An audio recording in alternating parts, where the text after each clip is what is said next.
Sowing the Seed Series, Story 6, Lord, Remember Me.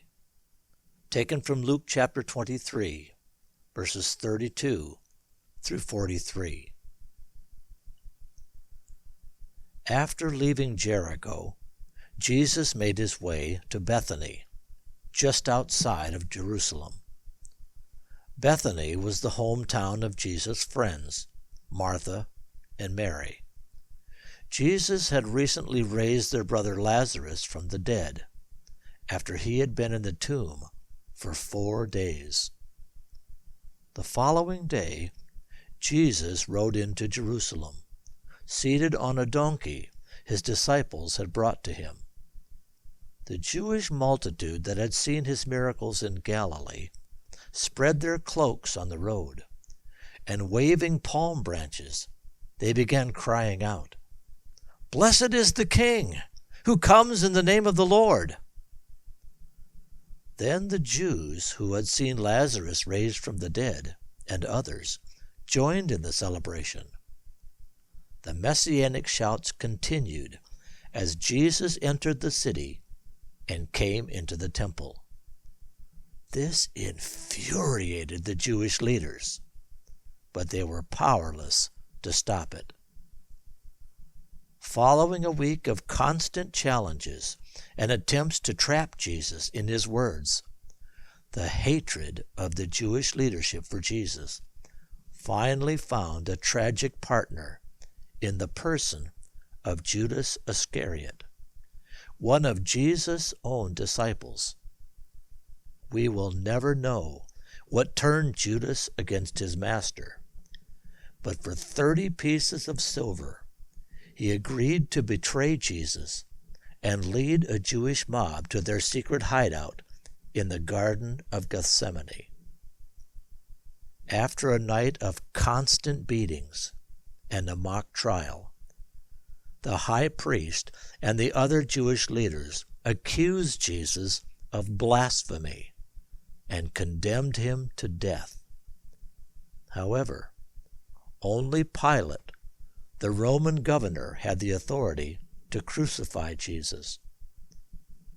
Pilate examined Jesus repeatedly, but could not find any reason to condemn him. Finally, in an effort to satisfy the Jews' thirst for blood, he had his soldiers whip Jesus nearly to death. However, even this could not satisfy the Jews' hatred, and they continued to scream for Jesus' crucifixion. In the end, Pilate called for a basin of water, washed his guilty hands, and sent Jesus to the cross. So the plan to redeem mankind that God hinted at in the Garden of Eden and demonstrated in the near sacrifice of Isaac on Mount Moriah was finally carried out. Only now the mountains of Moriah hold a city, Jerusalem, the city of David. God stopped Abraham from sacrificing Isaac, his one and only son. But there was no one to stop God from sacrificing his son. However, the deceiver was deceived, and Satan's greatest triumph resulted in his crushing defeat. But Jesus was not the only one crucified that day. Listen to the words of this story, Conversations from the Cross. Here is the story. Then the soldiers led Jesus out to be crucified, along with 2 criminals. When they came to the place called Calvary, the soldiers crucified him along with the 2 criminals, one on Jesus' right and the other on Jesus' left. Then Jesus said, "Father, forgive them. They do not know what they are doing." While the people watched, the soldiers divided Jesus' clothes between them by casting lots. But the Jewish leaders in the crowd mocked Jesus, saying, "He saved others. Let him save himself, if he really is the Christ, the chosen one of God." The soldiers also mocked him, and they came and offered him sour wine, saying, "If you are the King of the Jews, save yourself." For there was an inscription above Jesus, written in Greek, Latin, and Hebrew letters, which read, "This is the King of the Jews." Then one of the criminals crucified beside Jesus blasphemed him, saying, "If you really are the Christ, save yourself.